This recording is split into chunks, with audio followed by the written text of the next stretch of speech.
Liputan 4 TV melaporkan, informasi seputar kegiatan arus mudik tahun 2024 di Terminal Kalideres, Jakarta Barat, diperkirakan akan meningkat drastis dibandingkan tahun-tahun sebelumnya.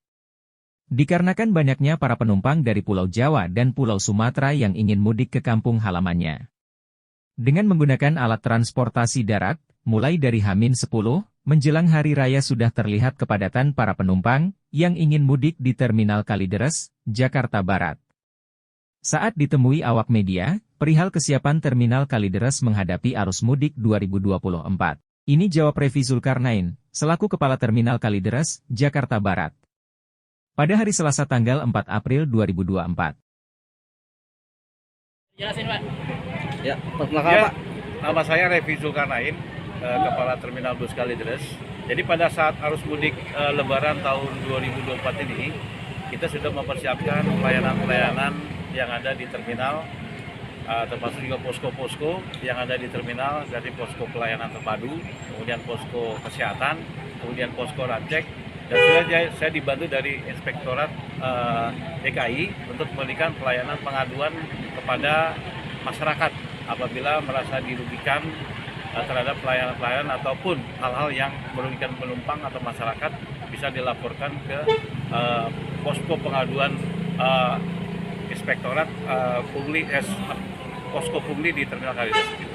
Oke, untuk persiapannya sendiri Pak, itu seperti apa Pak untuk penanganan arus mudik di tahun ini Pak? Ya, kita sudah bekerja sama ya dengan stakeholder yang lain, termasuk dinas-dinas yang lain.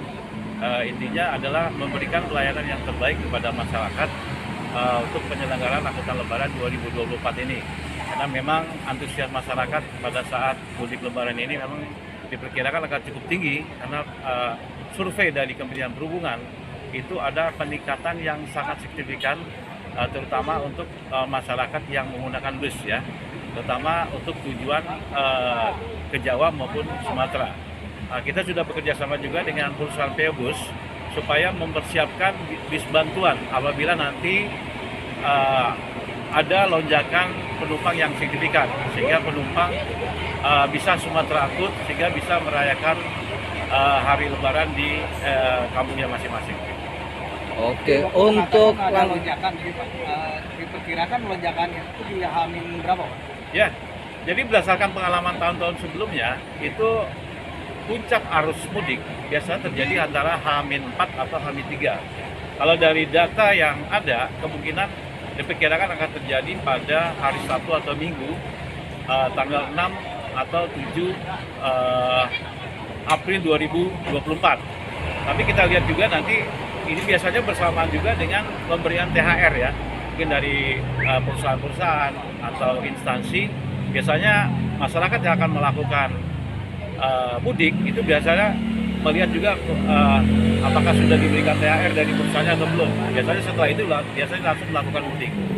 Makanya diperkirakan juga akan terjadi peningkatan mulai besok ya, tanggal 3 April 2024. Kemudian perlu saya informasikan juga bahwa tiket untuk bis antar kota antar provinsi untuk tujuan-tujuan favorit seperti Jawa Tengah, Padang, Palembang itu sudah habis terjual.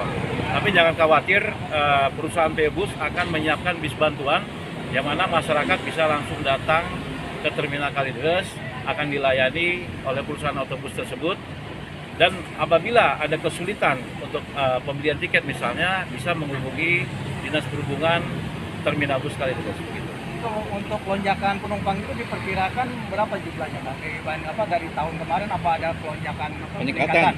Ya. Berapa persen kira-kira? Ya baik, jadi perlu diketahui bahwa pada hari-hari biasa itu penumpang itu antara 400 sampai 500 orang per hari ya. Itu pada hari biasa. Ya. Memang setelah masa Covid memang terjadi penurunan yang sangat drastis terhadap jumlah penumpang ya. Tapi pada saat kemarin mulai dari H-10 itu sudah terlihat ada peningkatan jumlah penumpang, terutama untuk tujuan favorit seperti Jawa Tengah dan Padang. Nah, diperkirakan apabila pada masa puncak mudik Lebaran 2024 yang saya perkirakan akan terjadi pada H-3 atau H-4 atau tanggal 6 atau 7 April, itu perkirakan akan lebih daripada tahun sebelumnya, tahun 2023. Yang pada masa itu tahun 2023 puncaknya terjadi pada H-3 dengan jumlah penumpang berangkat pada hari itu sebanyak 5.655 orang dengan tujuan favorit Jawa Tengah dan Padang. Nah, kemungkinan besok akan terjadi peningkatan sesuai dengan prediksi survei dari Kementerian Perhubungan, bisa diperkirakan antara 7.000 sampai 7.500 orang per hari pada hari itu. Untuk mengantisipasi kelonjakan itu sendiri, kesiapannya seperti apa, Pak?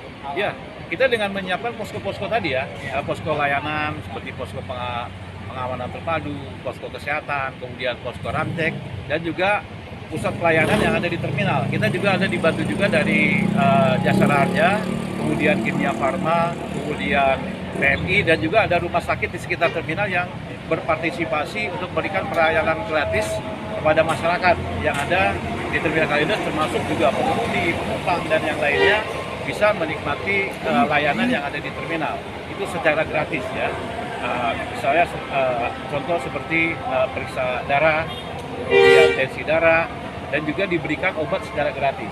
Jadi silakan masyarakat mungkin yang ingin berpergian melalui Terminal Kalideres bisa menggunakan layanan-layanan tersebut, termasuk juga layanan-layanan yang disiapkan oleh instansi lain, termasuk dari Inspektorat DKI, itu memberikan layanan pengaduan pungli ya, apabila mungkin merasa dirugikan oleh pihak-pihak tertentu yang mengambil keuntungan pribadi, ya itu bisa dilaporkan di sana. Gitu. Oke, untuk harapannya ke depan seperti apa, Pak?